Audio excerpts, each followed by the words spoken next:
大家好，欢迎你回到 CHI 214的频道，我是高老师。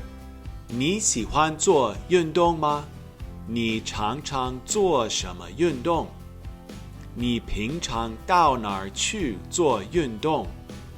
好的，今天我们要开始学第18课对话1。第18课说什么？跟我说运动，运动。If you follow along with this video and do what it asks you to do, you will be able to accomplish the following learning goals. Number 1, you'll be able to read, understand, and pronounce with correct tones all of the assigned vocab words for next class's in-class quiz. Number 2, you'll be able to read and fully comprehend on your own the textbook dialogue. And number 3, you'll have a basic understanding of the dialogue's main grammar points. And there are 2 that we'll focus on here in this pre-class video. 准备好了吗？好的，我们开始吧。As always, one of the best places to begin when previewing the text for the next class session is with listening to the audio. So let's listen to the audio of our new vocab words from Lesson 18, Dialogue 1. And again, as you hear the speaker pronounce these words, please try your best to mimic their pronunciation out loud. Lesson 18, Dialogue 1, Vocabulary. 当然 Of course. 胖 Fat. 怕 To fear. To be afraid of.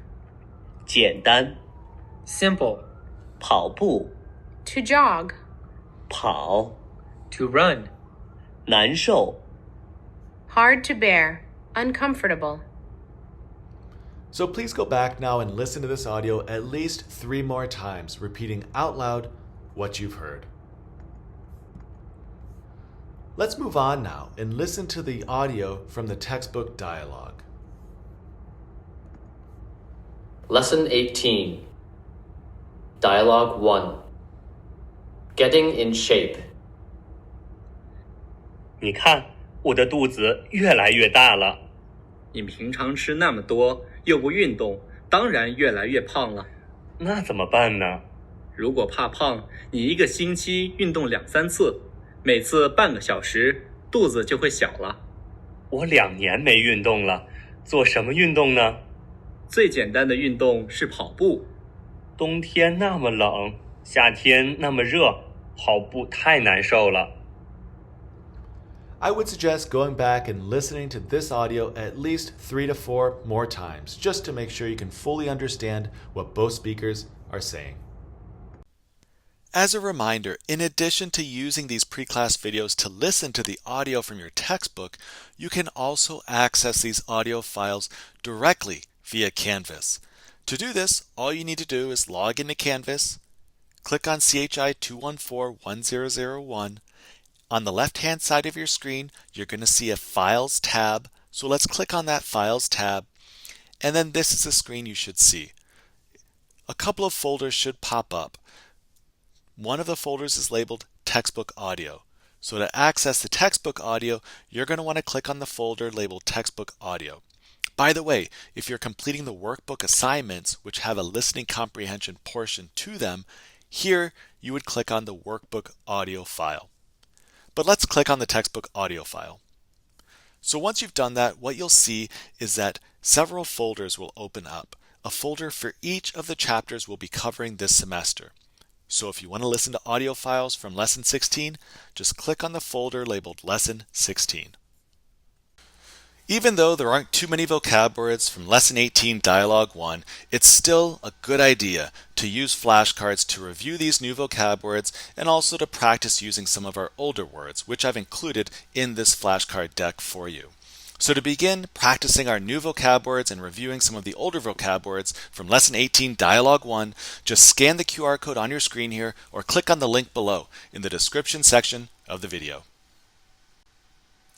Let's look now at the first grammar point we encounter in Lesson 18, Dialogue 1. This is how it appears in the text. Gao Wenzhong says, 我2年没运动了，做什么运动呢? The part we want to focus on here is 2年没运动了. So this sentence structure is used to express that someone hasn't done something or didn't do something for a certain length of time. So in this example, Gao Wenzhong is simply stating that he hasn't exercised for 2年, for 2 years. One thing that's important to bear in mind here is that if the action still hasn't been reinitiated, that is, if the action still hasn't begun again when the speaker's talking, that le is needed at the end of the sentence. If the action was not done for a certain period of time, but was later begun again, then there's no need for le at the end of the sentence. 好的，我们来练习吧。中文怎么说? He hasn't gone online for 3 days. 他3天没上网了。他3天没上网了。So he, 3 days, hasn't gone online. And notice how there's a le at the end of the sentence here. Why is there a le? Because this action hasn't been reinitiated. He still hasn't been online. Notice here with the duration of inactivity where the time expression goes. It goes right after the subject. This is a little different than what we learned in lesson 17, where you did an activity for a certain amount of time, because that time expression went after the verb. But when it's a duration of inactivity, don't forget, the time expression goes after the subject. 中文怎么说? I haven't had a checkup or 检查身体 in 2 years. 我2年没有检查身体了。我2年没检查身体了。So here we're simply stating that I haven't had a checkup for 2 years. The time phrase goes right after the subject, and we have a le at the end of the sentence because we still haven't had a checkup. 好的，中文怎么说? My dog is sick. She hasn't eaten anything for a day.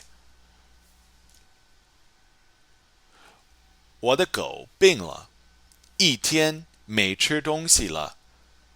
我的狗病了，一天没吃东西了。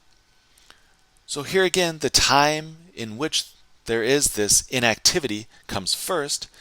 It's then followed by the verb and the object, and then lastly we add a le because the dog still hasn't eaten. 中文怎么说? I went on a trip to the UK over winter break last year, and I didn't eat any Chinese food for a month.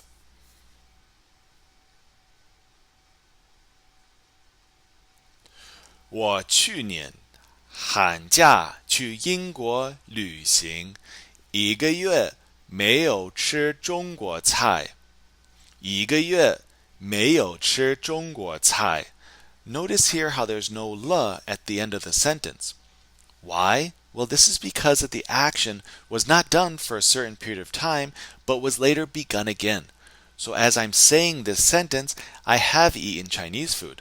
But when I was in 英国, it was a month that I didn't eat any Chinese food.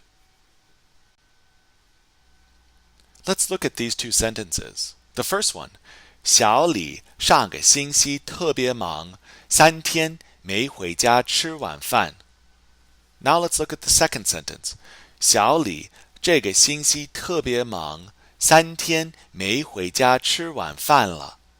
What's the difference?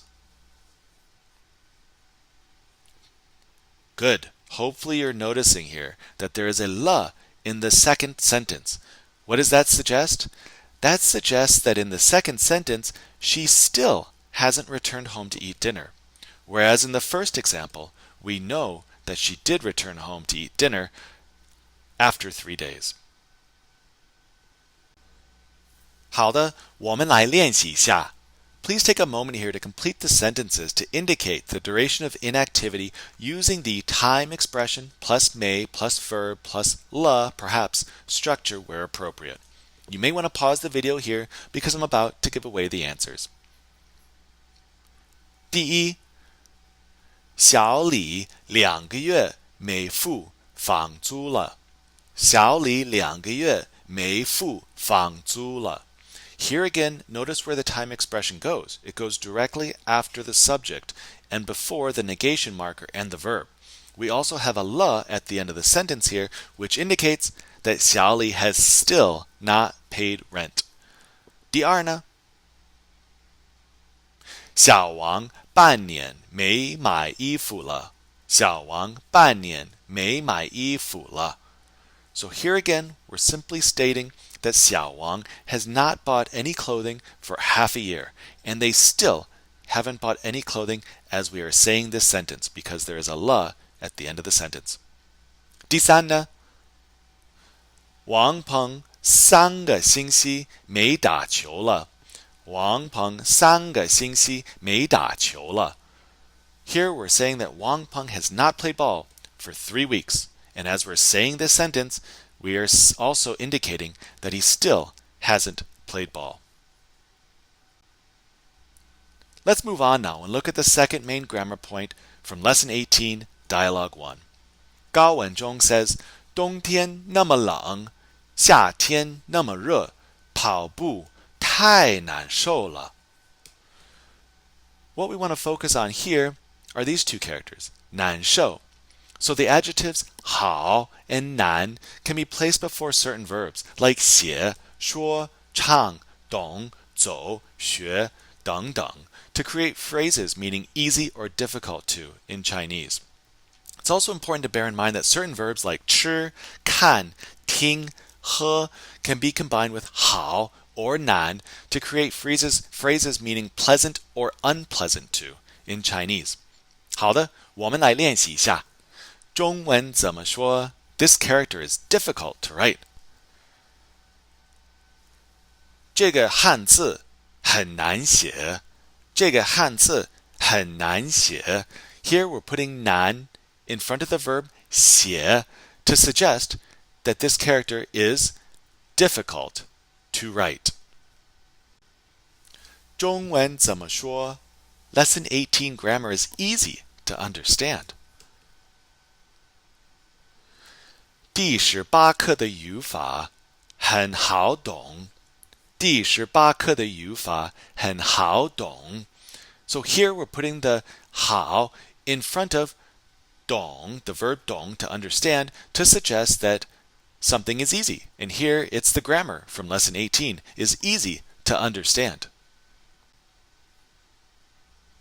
Let's look at the second use of 好 and 难 plus a verb. This use of 好 and 难 indicates pleasant or unpleasant. 中文怎么说? This hamburger, 汉堡包, is unappetizing. 这个汉堡包很难吃。这个汉堡包很难吃。So here we're putting 难 in front of the verb 吃 to suggest that whatever it is, and in this case it's a hamburger, is literally difficult to eat, meaning unappetizing. It doesn't taste good. 很难吃。中文怎么说? The clothing you bought is pretty. 你买的衣服很好看。你买的衣服很好看。So here we're simply combining 好 with the verb 看, meaning to look, to suggest that something is good to look at. Hence, it's beautiful. 很好看。好的，我们练习一下。Please take a moment to fill in the blanks using 好 or 难 plus the verb structure. The verbs you're going to need are in parentheses at the end of the sentence. You may want to pause the video because I'm about to give away the answers. 第一，我喜欢妈妈做的菜，因为妈妈做的菜都很好吃。很好吃 meaning good to eat, appetizing, delicious. 第二呢，弟弟买的衬衫很便宜，可是很好看。可是很好看。好 meaning good, 看 to look, good to look at, hence beautiful. 第三，这种咖啡虽然便宜，可是真的非常难喝。这种咖啡虽然便宜，可是真的非常难喝。Nan, meaning difficult, followed by the verb 喝, to drink, literally means difficult to drink, meaning unappetizing. For more on these two grammar points from Lesson 18 Dialogue 1, don't forget to reference your textbook. See pages 231 to 233. For those of you interested in finding more resources pertaining to the study of Chinese language and Chinese culture, I would encourage you to visit the Library Resources page in Canvas. Once you click on the Library Resources tab on the left-hand side of the screen, you'll be taken to this page that you can see here. Here, on this page then, you'll be able to find helpful dictionaries, documentaries about Chinese history, Chinese language magazines and newspapers, Chinese movies, and English as well as Chinese scholarship on China. There's a lot of cool resources to check out here, so take your time and have fun with it. And finally, once you feel comfortable with the new vocab words, characters, and grammar points from the first part of Lesson 18 Dialogue 1, don't forget to take the Lesson 18 Dialogue 1 Part 1 pre-class practice quiz in Canvas before our next class session. 好的，下次见，再见。